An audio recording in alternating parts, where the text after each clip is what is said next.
Da, da, da, da.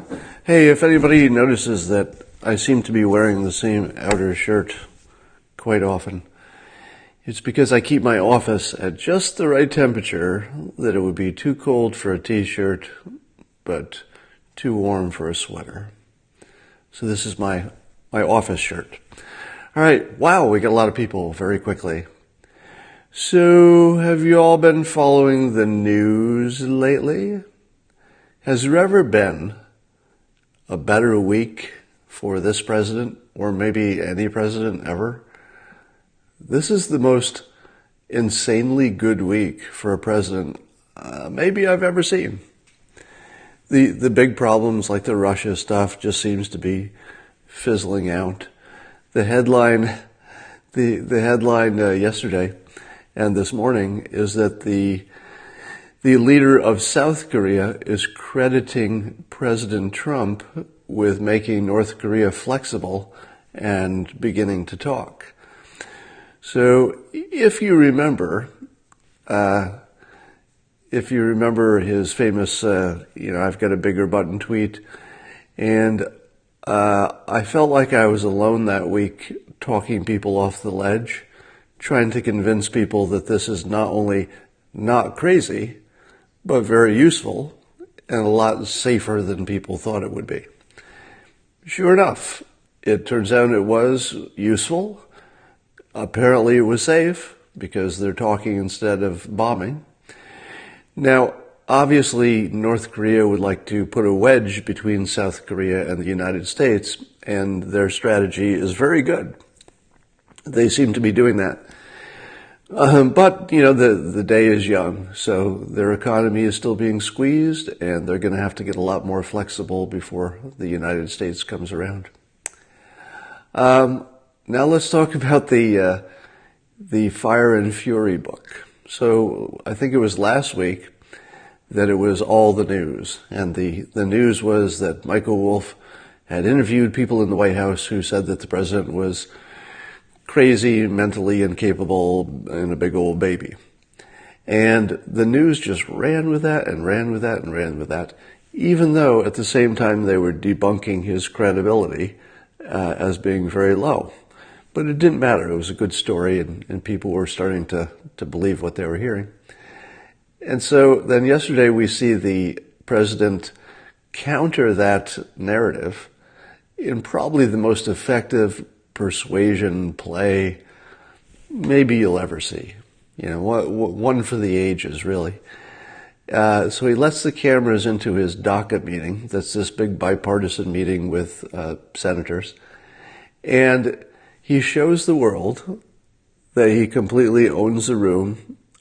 He's taking people's input. He's listening. He has control of the facts. And he's obviously reasonable, flexible, and looking for solutions as opposed to, dogma. So I watched that and I thought, well, it's going to be impossible for anyone to watch this meeting and come away thinking that he's mentally incompetent. You just wouldn't be able to do it. And sure enough, even CNN, Dana Bash, for example, and others, I think Wolf Blitzer and maybe a few others, were glowing in their praise and saying, wow, that was essentially a portrait of the commander-in-chief in control, doing the job, not looking crazy, etc. And then I saw Anderson Cooper interview Maggie Haberman from the New York Times. And she's, of course, one of the most famous and active anti-Trumpers. So for her, everything the president does is wrong.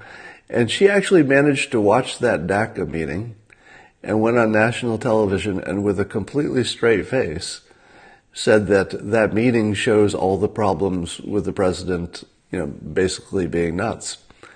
I'm paraphrasing a little bit. And I thought, that is just getting harder and harder to maintain that position. Now, what she said was that he said, according to her, 3 different positions or 4 different positions on the same issue.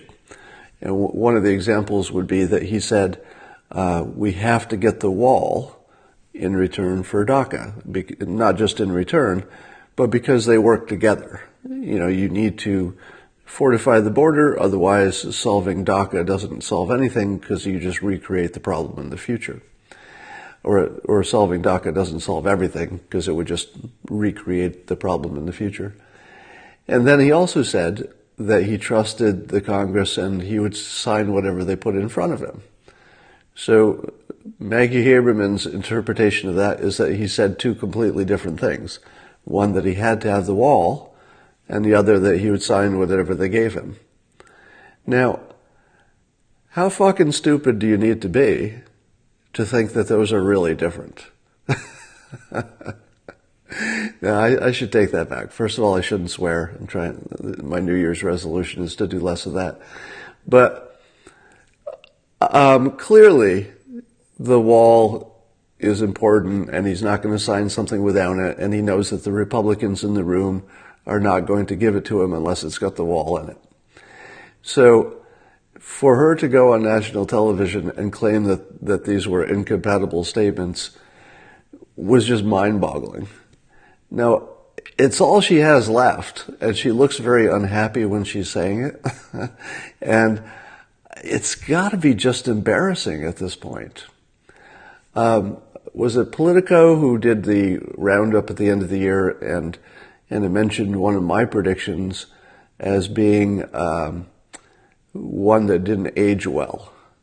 And what they said was, I had predicted, I don't know, a year and a half ago, that by September of this past year, that it would be embarrassing to be an anti-Trumper. Now, I did miss that by several months, but this week, it had to be embarrassing to go on CNN and have to take the position that DACA meeting showed someone who was, not in his proper mental state. I mean, to go on national TV and say that when all of us watch, we could all watch the clip and see the same clip and realize that was a little bit ridiculous. Yeah, so David Brooks has come around a bit on Trump and has acknowledged that things are getting done, even if you don't like how it's being done.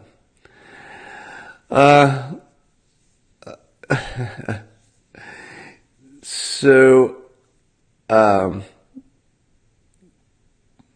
there's a brand new Trump tweet. All right, I'm going to check this in real time. So somebody says there's a new Trump tweet. Let's check it out. A fresh tweet. Yeah, well, the latest one, but that's 15 hours ago. So there's no fresh one. So Project Veritas released a video today in which somebody was talking to a senior engineer at Twitter who said he would, be happy to help the DOJ by releasing the president's, DMs and deleted tweets and stuff. And it was presented as if that were, I don't know, some kind of a scoop or something. But it does seem to me, there's one below it. Oh, there's 1.6. All right, I'll read that in a second. But it does seem to me that we always knew that Twitter or any other social media company would cooperate with the Department of Justice if they asked for information.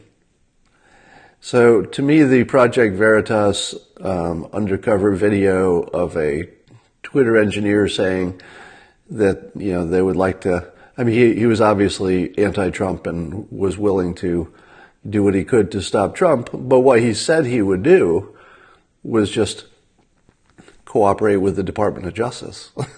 So there's really nothing there except there's a person who works for Twitter who's an engineer who doesn't like the president. So there's nothing new there. And he said he would cooperate with the Department of Justice. I don't know how that's a scoop. Anyway, so we're looking at the president's latest tweet that's 7 minutes old. I will read it to you. I haven't read this yet. So somebody here just pointed me to it. And it says, this is Donald Trump, it says, the fact that, this is capitalized, sneaky Dianne Feinstein, who has on numerous occasions stated that collusion between Trump, Russia has not been found, would release testimony in such an underhanded and possibly illegal way, totally without authorization, is a disgrace. Must have tough primary. Sneaky Dianne Feinstein. Well, I'm not sure as linguistic kill shots go and as the president's nicknames go, Sneaky Dianne Feinstein is not, that's not weapons grade. That's a light touch. Now, I generally think that the president goes hard when he means to go hard and he goes light when he means to go light. So this is a light touch. Calling somebody sneaky. Yeah, so I think he means this to be a light touch. It could be so much worse. But he's calling for a tough primary. Now, I suppose I could run. This is my district.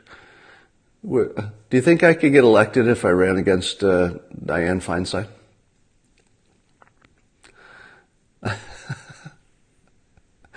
No, yes, do it. There was a time when it would have been a ridiculous thing to say, but it was also pre-Trump. So the reason that people are so serious about Oprah is that we've seen the people who are good in front of the camera, good in public, good communicators, can go further than you thought they could go. I assure you that I do not want the job of being a senator or a president, so I wouldn't do it. But if you ask me, could I win? Probably. If I had to be completely honest, if I ran for the Senate, as a senator from California, could I win? I couldn't take out a really popular incumbent, because that's just hard for anybody to do. But Dianne Feinstein is sort of at the end of her productive career. And so she would be vulnerable in a way that a regular incumbent would not, just because of age, and she's probably getting ready to pack it in anyway. But if you had to ask me, could I win and become a senator from California, I think I could win on either party, but I'm not positive. There's no way to know. But I think I actually could win either party. And that would be, again, based on the same predictive metric I used for President Trump, was that he's such a good communicator and a good persuader that he could win against long odds. And I think that, I'll be consistent with that, since I have the lower version of that skill, but probably still enough.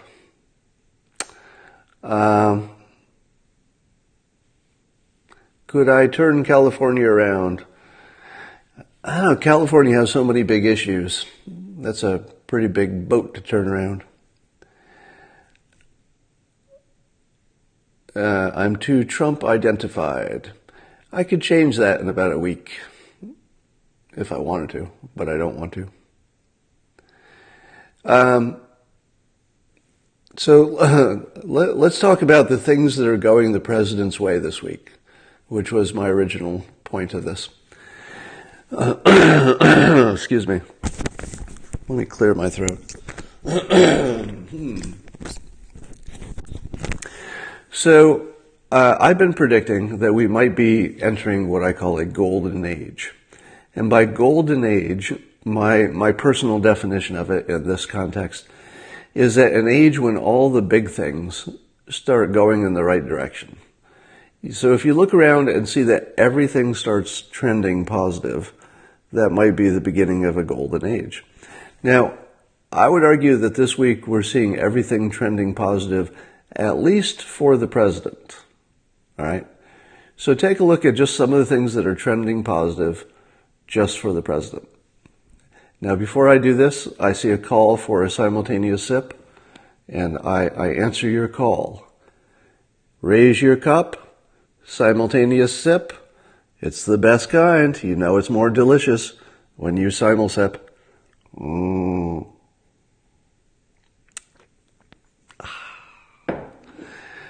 Good stuff. All right, so here's just a list of things that are going well for the president, if not for the whole country.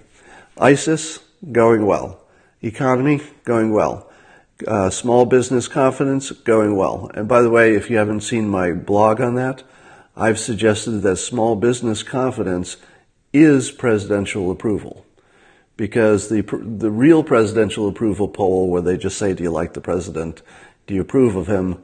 Is really these days, because things are so polarized, it's just like an attendance. It's like, all the Democrats raise their hand. All the Republicans raise your hand. There's no real information in the traditional approval polls anymore, because that's more of personality and lifestyle and tribe and all that stuff. But when you look at the small business confidence level, you're seeing something really, from bubbling up from the ground up, genuine confidence. And my argument was, as to why the small business confidence number is really the new presidential approval poll, is that everything important gets translated into the economy sooner or later. If we were having race wars, it would hurt the economy. If we entered a new war, it would hurt the economy. If we had a trade war, it would hurt the economy. If North Korea starts getting serious about nuking us again, it's bad for the economy. So everything affects the economy. So if you're looking at the quality of your government, it can be reflected in the small business confidence number, I think. So that's going well. So the small business confidence number is the highest it's ever been. It's just ever been. So that's looking good for the president. Now let's just keep going down the list. I don't know how crime is going, but I'm not sure that's entirely the federal government's issue. That's more of a state issue. Immigration is down. DACA looks like it's heading to a bipartisan something.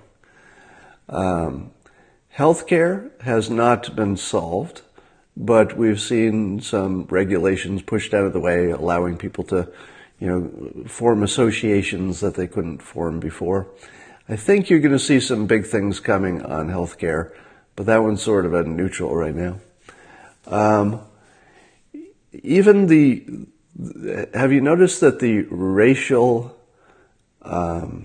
accusations against President Trump seem to have just sort of gone away? Has anybody noticed that? That the accusations of the president being a racist have sort of gone away? Let me tell you why. Jerusalem. It's really hard to hold in your head that the president was, as his critics believe, and this is just the most ridiculous thing anybody ever believed.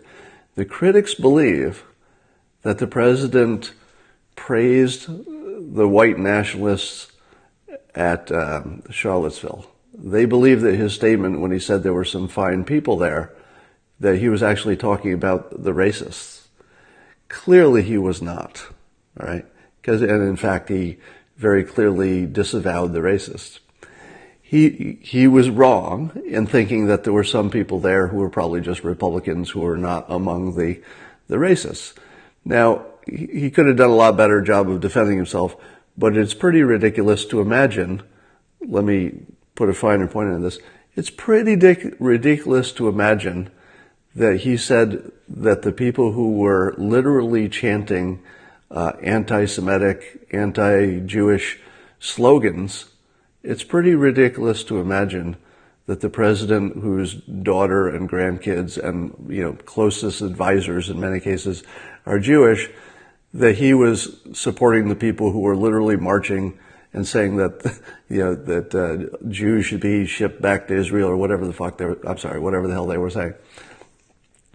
So it was ridiculous on its surface to think that he was praising that group who would like nothing but, bad things to happen to his own family. It was crazy.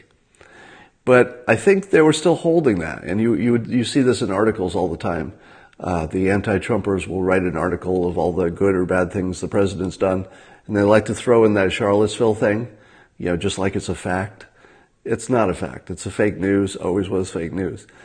But when the president came out and declared that the United States would consider Jerusalem the capital of Israel, and he took a lot of heat for it, it was something other presidents said they would do but didn't follow through with.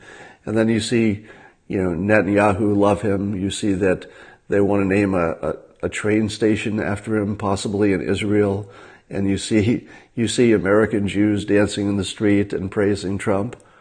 You see, even seeing, Alan Dershowitz support at least the legal elements of the president's problems right now. How in the world do you hold in your head that he's on the side of the people who are anti-Israel, anti-Jewish? How in the world could you hold those thoughts in your head anymore? So I think that it just became impossible to hold that ridiculous thought in your head after a while. Then you also see that the African American unemployment rates have improved substantially. Of course, that's not all the president's doing. He has something to do with the economy in his first year, but a lot of that had to do with inertia. But still, in terms of how it looks and how it feels to people, how they process it emotionally, it's just easy to let yourself let go of the crazy fake news that he was praising white nationalists. Now, it also matters that Steve Bannon not only is on the ounce with the White House and with the president, but he's like way on the ounce, like not even a little bit, like it didn't go well at all. That probably made a huge difference in people's impression of the president. So I would argue that although race relations are the president's biggest problem and had been from the start, and he did the Martin Luther King dedication, so he's sort of, just pecking away at that little problem. He's just sort of pecking, and then, it's just going to sort of, disappear after a while. So I would say that the president is even moving in the right direction on race relations, even though he's starting from a very deep hole. But if you're just looking at direction of things, because our happiness and how we feel, our optimism and everything else, are far more affected by the direction of things than it is from where things are. So directionally, we seem to be either moving quickly or at least a little bit in the right direction on just about everything. Now, the funniest, some people aren't going to think this is funny, but one thing you would not expect anything good to come out of in terms of the president's position is you would not expect anything good for him politically to happen in the realm of climate science. Because you would expect that the climate's going to keep getting warmer, and then it's just all bad news for anybody who's not on the side of the majority of scientists. But here we have the coldest, winter we've had, and even though let me stop you, I know a weather event is not a climate, and it could be that the cold was caused by the warming in other areas that deforms the Gulf Stream and causes it to grab cold air from places it wouldn't normally grab cold air. But in terms of how it makes you feel about climate science, it's hard to have the coldest winter and be worried about the hot. So even though the logic doesn't connect that a weather event tells you nothing about the average of temperatures over the long term. It doesn't feel like it's a problem as much. Then we watched Merkel over in Germany having to back off their own green standards. So that was a big headline yesterday. So Merkel decided they couldn't hit their targets for CO2, and so they backed off them. Now again, you could still argue that's not really the story it looks like, because they were trying hard and that's what they should be doing, if that's what you think they should be doing. But in terms of how it feels for the president's position, he had a really good week, because it made climate change not look like the problem that at least mentally people thought. Yeah, there was literally snow in the Sahara. Now, is the snow in the Sahara also caused by a deformed jet stream or a Gulf Stream? Is it the jet stream or the Gulf Stream? Which is the right word? I don't know how the jet stream is affecting the Sahara, but maybe. I mean, I understand the concept of it, that a warm spot somewhere could deform the weather patterns in other places. The jet stream, okay. So what other issues are there? There's the deficit, I expect the deficit to get worse. But for the first time, we have something that looks like hope that we'll have enough growth in the economy that the deficit will not be the problem it has in the past. So even that's at least mentally looking better. Yeah, healthcare is the worst place. Oh, let's talk about weed. Jeff Sessions, his recent change you've all seen, in which he said that the federal government would no longer be ignoring. It just took away its guidance that said that it would ignore state legal weed, at least the medical stuff. I'm not sure the details. But I've argued that change will just force Congress to make a decision which will probably get the federal government out of the weed business. So this one's tricky, because it looks like things are moving backwards, but it was probably the only way to move it forwards. So we'll see about that.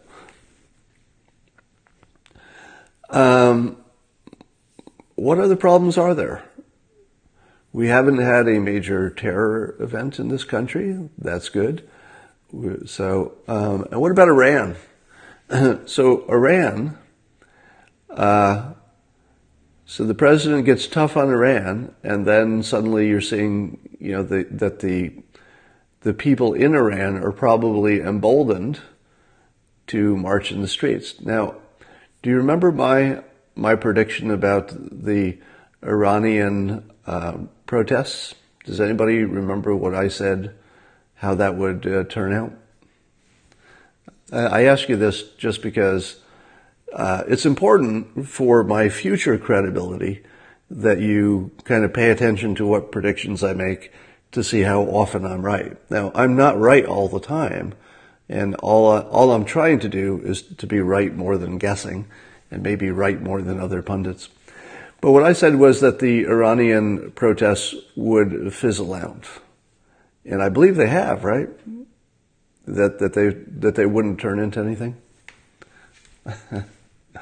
So it looks like the Iranian protests have fizzled out by now. I predicted they'd be contained, and it looks like they have. Somebody says, I lost most of my credibility for supporting Trump.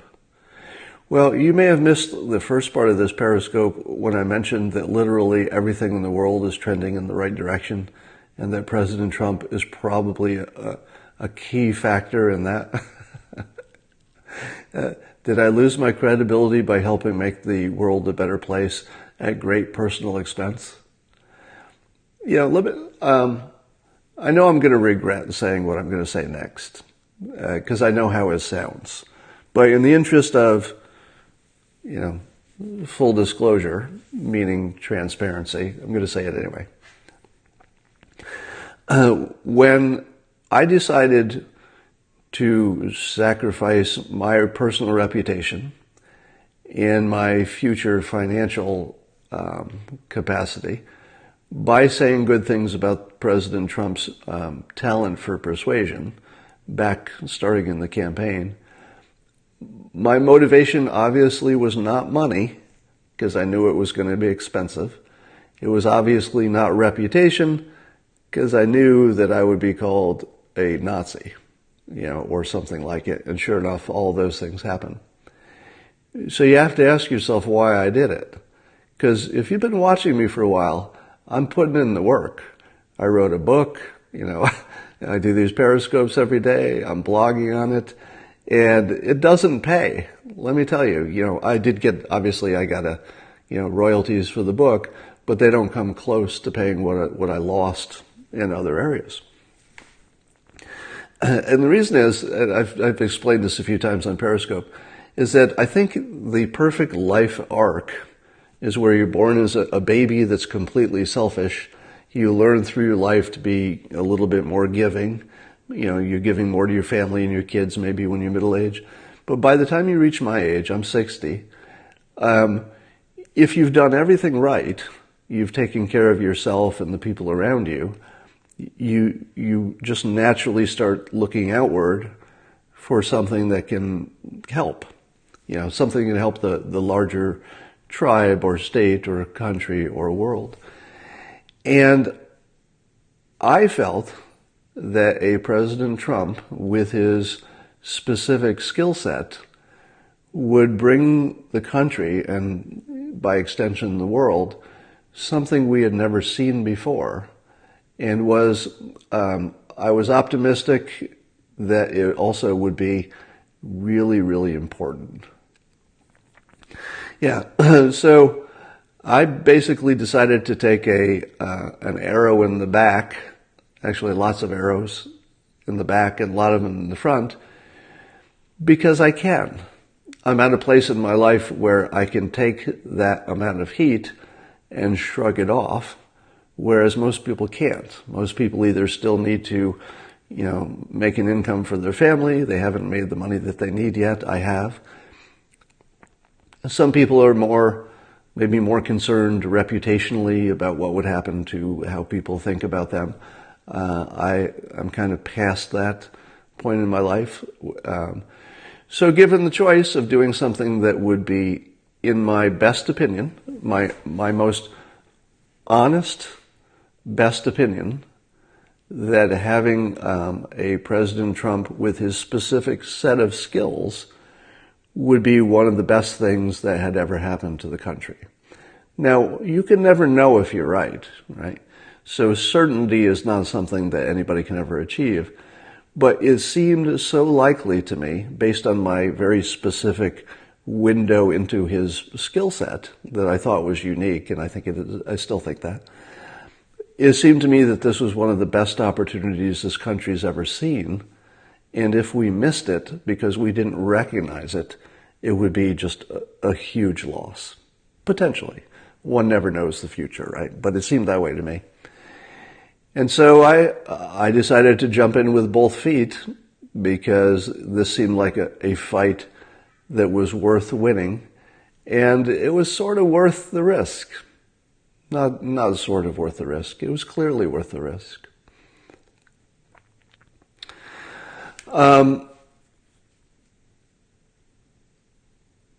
How can we flip the dialogues and create positive? Well, I think a little of that's happening on its own. So the televised DACA meeting showed that behind closed doors, the president is able to be quite bipartisan. And the issues that are upcoming are by their nature, and I don't know if it's a coincidence or maybe these are the things that the cans they kick down the street, but the number of decisions that need to be made this coming year are far away. They have to be bipartisan. All right, healthcare has to be bipartisan. DACA, the wall, border security has to be bipartisan, or at least some kind of a deal. The budget, all of that has to be bipartisan. So I think the natural flow of government is going to the natural flow of government is going to show a lot more bipartisanship, and people are going to get used to winning. So if we see something good in North Korea, we see some, continued improvement in jobs and economics and maybe wages will start going up. People are going to start coming around.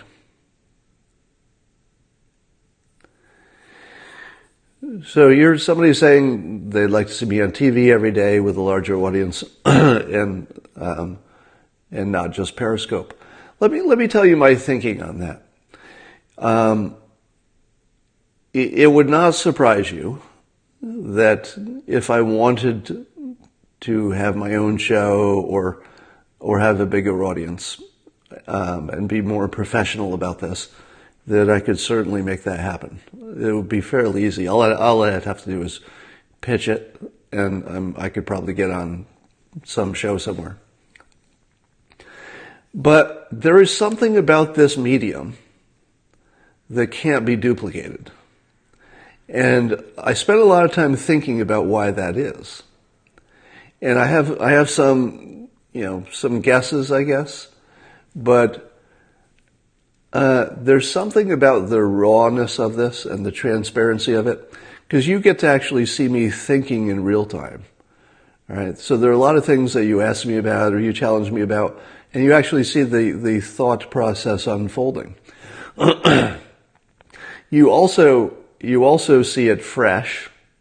So when I do this, I can front run the news, and the number of people in the media who watch these periscopes, either live or recorded later, it's a lot more than you think. So right now I have by national standards, I have a smallish audience for Periscope, but the number of people in that audience who are professional politicians, professional press, professional pundits is really, really high. Now, you don't know what I know about the people watching because people contact me separately, but the number of people in the media who watch these periscopes regularly is really high. So because I can front run the news, in other words, I don't have to wait for my 2:00 slot that I would if I had a regular show, I can get there first. And if I do a good job of framing the issue, a lot of people are going to see the first framing of the issue from me. And if I do a good job of it, it actually can have an influence in how other people frame it. So it seems to me that let me put this in the clearest possible terms. The best thing for me personally, in terms of my income, would be to have a regular big show and try to get on some cable news network or do a YouTube thing where I could get a bigger audience and it's more professional, and I could hire an engineer, and I have to show up at a certain time every day and all that. But to be more persuasive in a way that could be useful to the country, this is probably as good as it gets.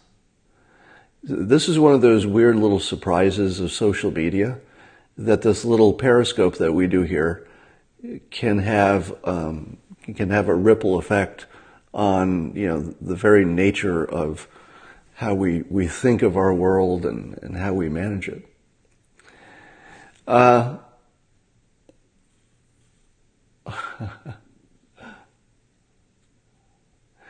right. So somebody said that the president tweeted again. Let me refresh my page and see what's going on here. So we've got, all right, so here are the new tweets. Let's see. The single greatest witch hunt in American history continues. There was no collusion. Everybody, including the Dems, knows there was no collusion. And yet on and on it goes. Russia and the world is laughing at the stupidity they are witnessing. Ouch. Republicans should finally take control. All right, let's talk about just the persuasion elements of this. So you've been watching the president say over and over again, no collusion, no collusion, no collusion. And if you've been following my discussions about persuasion, you're probably going to say to yourself, why does he keep saying the word collusion?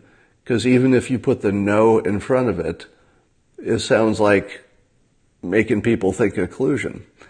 You would be correct that that is a persuasion mistake. So saying no collusion over and over again is a persuasion mistake because people hear the collusion part and they just forget the no part after a while.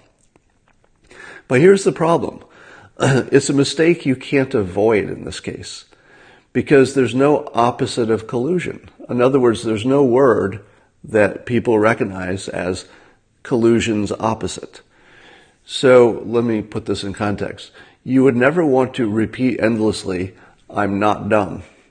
I'm not dumb, I'm not dumb, because people will hear you're dumb. What you want to say instead is the opposite. I'm smart, I'm a genius, I'm a very stable genius. That's perfect persuasion. So you don't say you're not the negative thing, you say you are the positive thing. Collusion is a weird special case, because there is no word that's the way that smart is the opposite of dumb. There's no word that's the opposite of collusion. Non-collusion, there's just no word for it. So he's stuck to defend himself by saying no collusion. So you could say it's a persuasion mistake, but it's not one you could avoid if you want to make your point. Now let's talk about where he says, Russia and the world is laughing at the stupidity they are witnessing. Now that's some good-ass persuasion. Because one of the things we know is that people are they're very persuaded by shame and by mocking. Mocking somebody in a way that is literally funny, as in the world is laughing at you, is very powerful, right? And if he had said this months ago, it wouldn't ring true. In other words, if months ago he'd done the same tweet and said, Russia and the world are laughing at us, you would have said, no, they're not. We're right in the middle of this investigation. We don't even know how it's going. That's crazy. That's crazy talk. All right? But he's waited long enough. Remember I told you time was on his side? So the Russia investigation, in the beginning, time was not on the president's side because the longer they investigated, the worse it seemed for him. But now it's gone on so long without anything coming of it, at least in terms of the president himself, that it is literally becoming embarrassing for the country.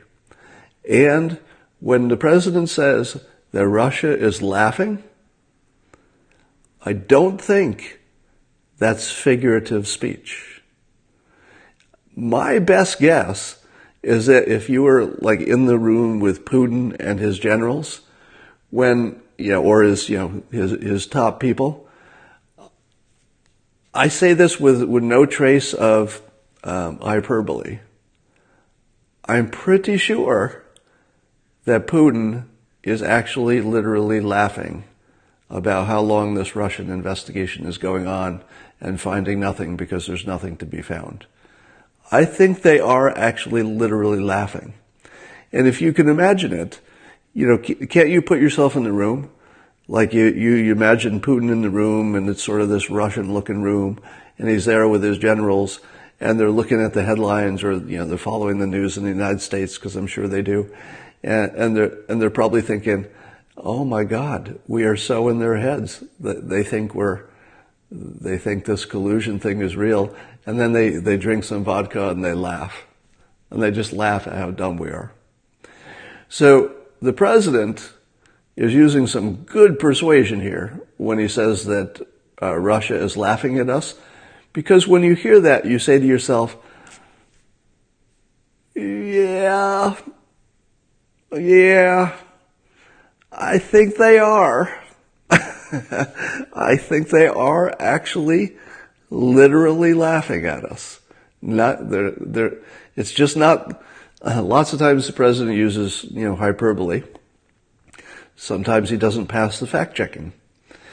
But in this case, if you had to put a bet, all right, if I said to you, there's some way we could find out this information for sure, which there isn't, but if you had to bet, do you bet that top Russian officials are literally laughing at us for this Russian investigation?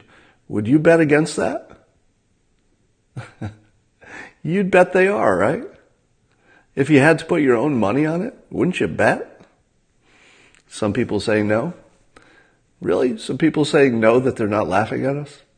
You don't think that anybody in Russia at the top levels is laughing at us chasing our tail about Russian collusion? Okay. So I'd say this is a pretty good tweet in terms of persuasion. Saying that the Russians and the rest of the world are laughing at us, because nobody likes that. Nobody likes to be laughed at. It's very strong persuasion.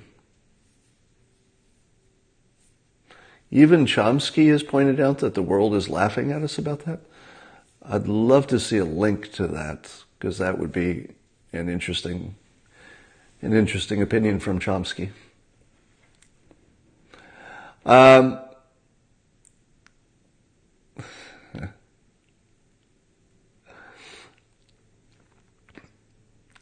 Putin said something the other day about how ridiculous it is. Well, he would say that no matter what in public.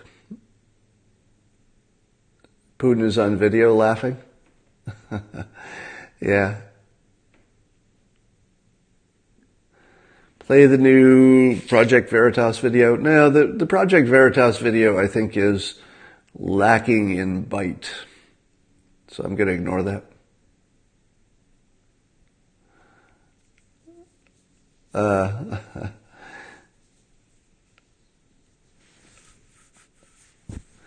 right, I'm looking at your comments. I realize that when you watch these replays outside the app, that the comments don't show. So sometimes when you do the replays of these, I'll just be sitting there looking at the screen like this for like 30 seconds, and people don't realize I'm reading the comments.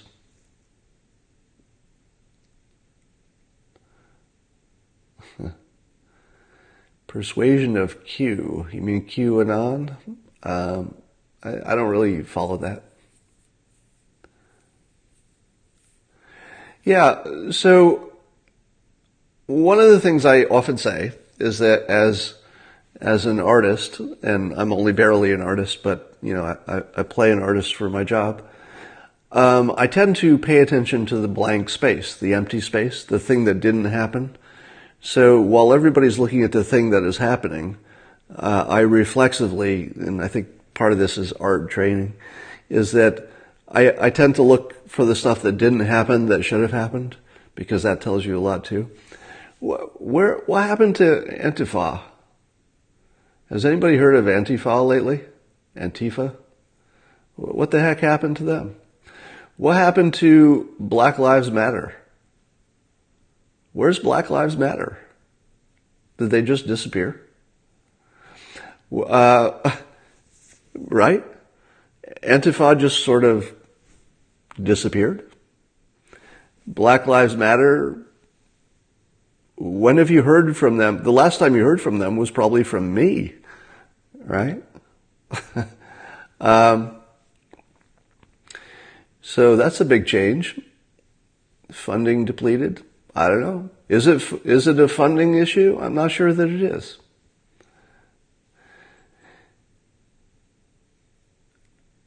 Could it be that it looked like it just wasn't working and they just gave up? Could it be that it's winter and people don't like going outside and marching in the winter? Yeah, it's too cold outside to march. I think the weather has a lot to do with it. The weather, plus the fact that the president's track record now is unambiguously good, meaning effective. I say good in the sense that he's doing things he promised and things that Republicans want. You might not like it, but he's clearly effective. So some of you have seen my Periscope I did on the point that Republicans and the African American community should, and maybe Black Lives Matter members, are natural allies if they want to be. It turns out that that's my top viewed Periscope of all time. So of all the Periscopes I've done, I don't know how many there have been, hundreds and hundreds, I guess. My number one Periscope in terms of viewership is where I suggested that Republicans and the black community are natural allies under Trump, in a way, or could be, in a way that has never been true in the past, and that they should find a way to join power for their mutual benefit. And I've suggested that the black community should come up with specific things that they want to negotiate for in return for some greater support for Republican candidates. I haven't seen much happening on that. I'll give you an update. I did introduce Hawk Newsom, who's the head of the Black Lives Matter Greater New York chapter. I did introduce him to producer for Tucker Carlson, and they're having a conversation. I don't know the update on that. Now, whether or not Tucker wants to talk to Hawk probably has more to do with just the news cycle and whether there's something naturally happening in the news that makes, a representative of Black Lives Matter or even just the black community, if it makes them relevant, that's probably the trigger that would get him on. So whether he's on or not, probably has more to do with just what's happening in the world.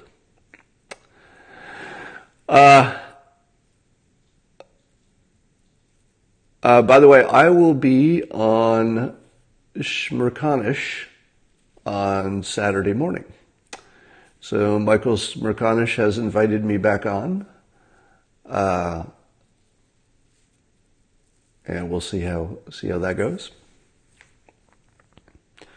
What's happening on Monday? I don't know. What is happening on Monday?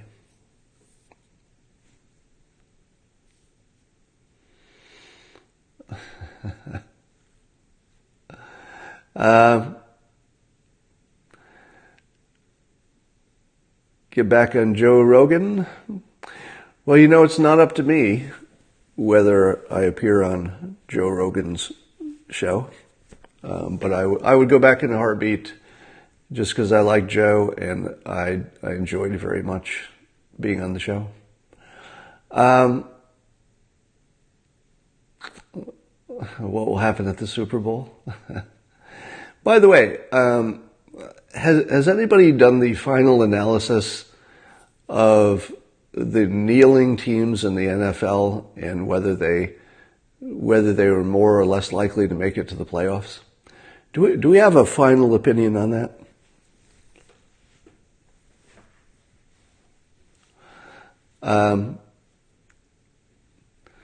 Because I'm wondering if I got that prediction right or not. So the fake news awards are next week? Is that right? Next Wednesday?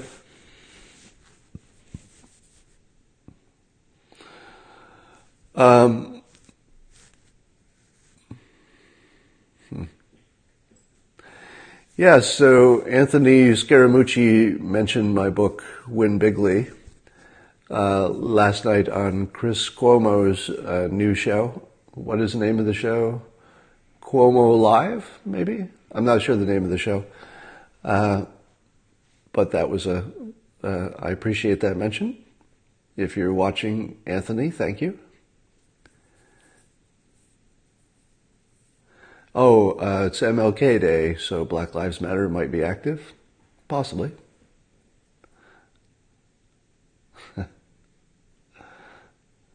Thoughts on the class action suit versus Google?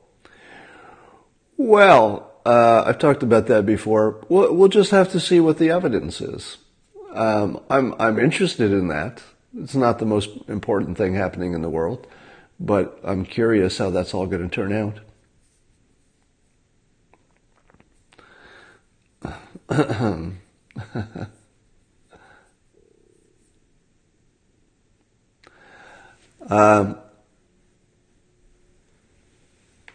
All right. Tapper versus Miller. Yeah, so I watched Jake Tapper and Stephen Miller. You've probably all seen the video of that. It was very contentious. So I'll say a few things about it.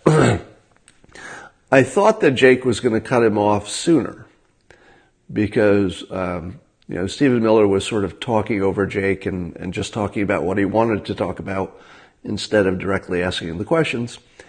But at the same time, it was insanely interesting TV, and it had some value because you were hearing, the president's supporter saying things that were worth saying on TV. And I thought Jake actually held out a lot longer than I was expecting. So that was just really good TV. I think everybody won on that, really. I've noticed also that Jake is starting to turn a little bit as the news itself is turning more pro-Trump. So, for example, I know that Jake was quite clear about the factual inaccuracies in the Fire and Fury book.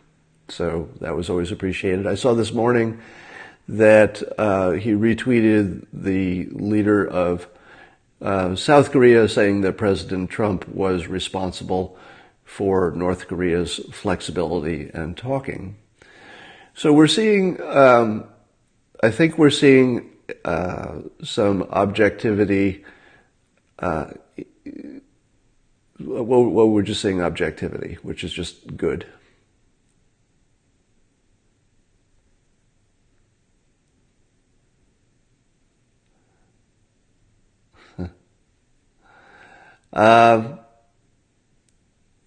Yeah, Jake Tapper is also a cartoonist. You're right. So some of you, I don't know if some of you remember that Jake actually drew a week of Dilbert. So he was one of my guest artists. He was the only famous one. And when I first asked him to do it, because I knew he had an interest in cartooning and did a bunch himself, I didn't realize how good he'd be. He's really good. I think I could say without reservation that certainly on the artistic level, he's a level above me, or a couple levels above me.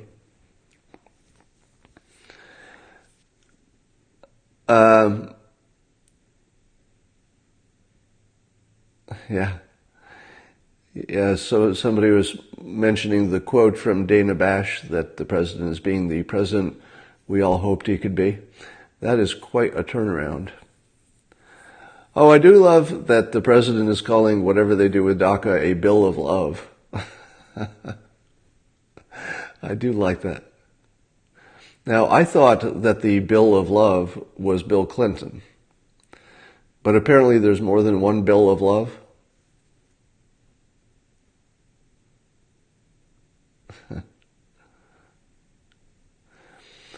All right.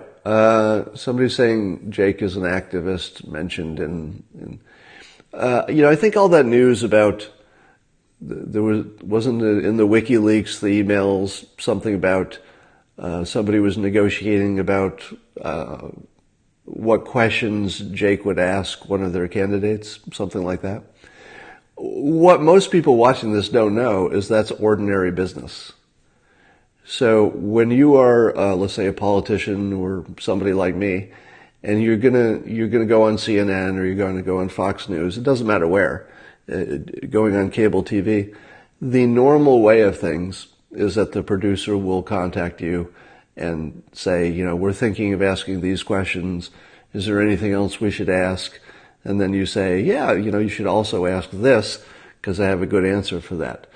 So it is completely normal news business that they have their own questions, but if you have a question that you would like them to ask, and it makes sense, it's not just a softball question, you can suggest it, and there's a good chance that they'll use it if they like what information could come from the question. So the whole negotiating with CNN to get, the right questions for their guests. None of that is a real critique. It's just a lack of understanding how the news business works. So that was just normal business in the news business.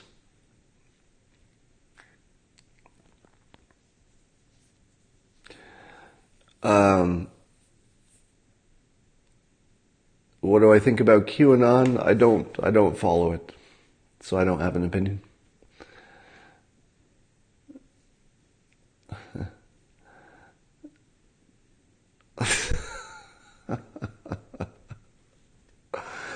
All right.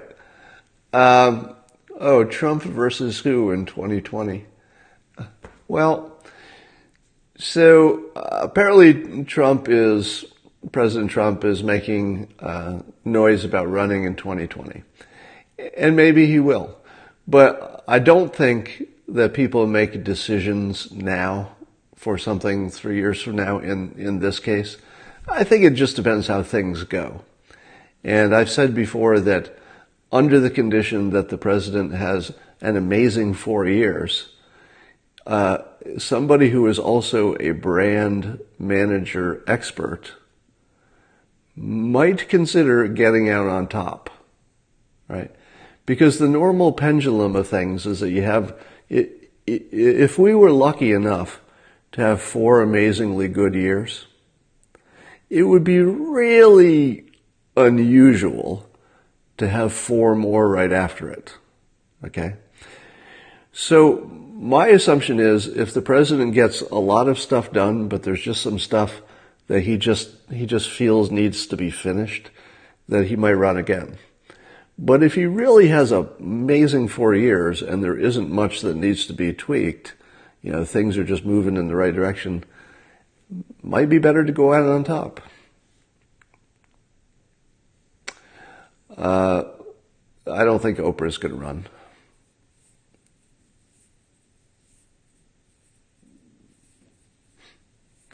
Rate Oprah on persuasion ability.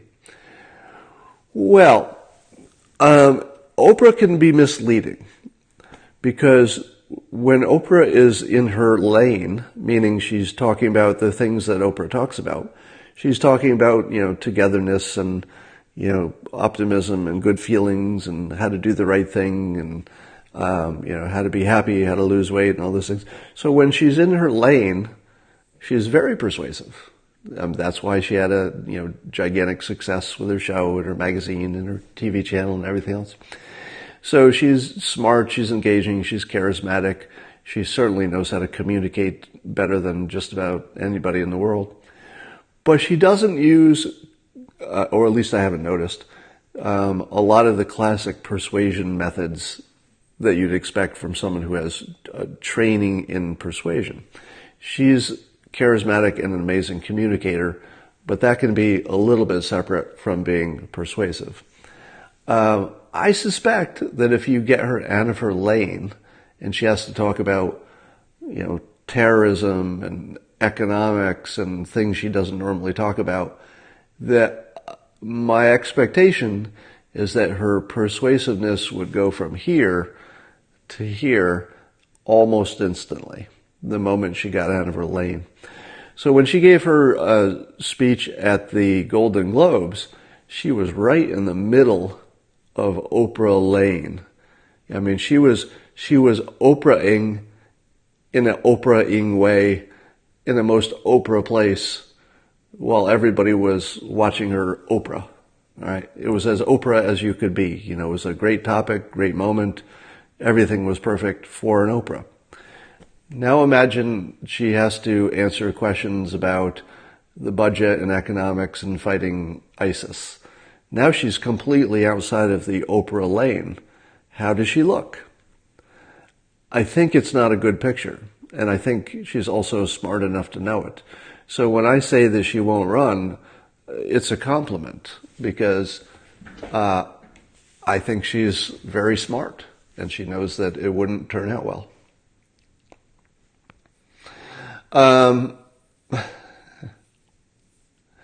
Zuckerberg, I think, is serious about exploring running for president.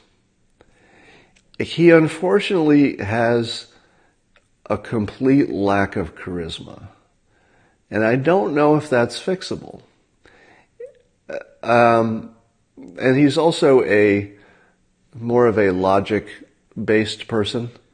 And I know because he's young, he probably believes, if I just get in there with my greater logic and my greater data and my reason, my sense of reason, people are going to really respond to that, because people love facts. They love good thinking. They love common sense. They love the rational approach to things. I believe that's what's attracting him to the office. If that's what he thinks, he's as wrong as anybody has ever been wrong. It would be the wrongest wrongness of all wrong time. All right, because people don't use facts to make decisions, especially on politics. So I believe that he would be so out of place in a political fight that he'd be like a baby harp seal, and whoever's running against him would be just clubbing him to death. That said, I have a very positive feeling about Zuckerberg, because he is very smart, very capable, one of the best CEOs who's ever run anything, a leader in so many ways, a thought leader in so many ways, a force for good in many ways. Facebook has its issues, and I've been vocal about those. But Zuckerberg himself, as an individual and a force for good, I'm all in on that. I mean, I think he's a very good human and a good role model in a lot of ways. But as a candidate for president, I don't think he's got the sharp edges and the willingness to depart logic and facts to win that you need. Cory Booker could run. Maybe. Elon Musk thinks he's dumb. I don't believe that. I do not believe that Elon Musk or anyone else thinks Zuckerberg is dumb. I don't believe that's a thing.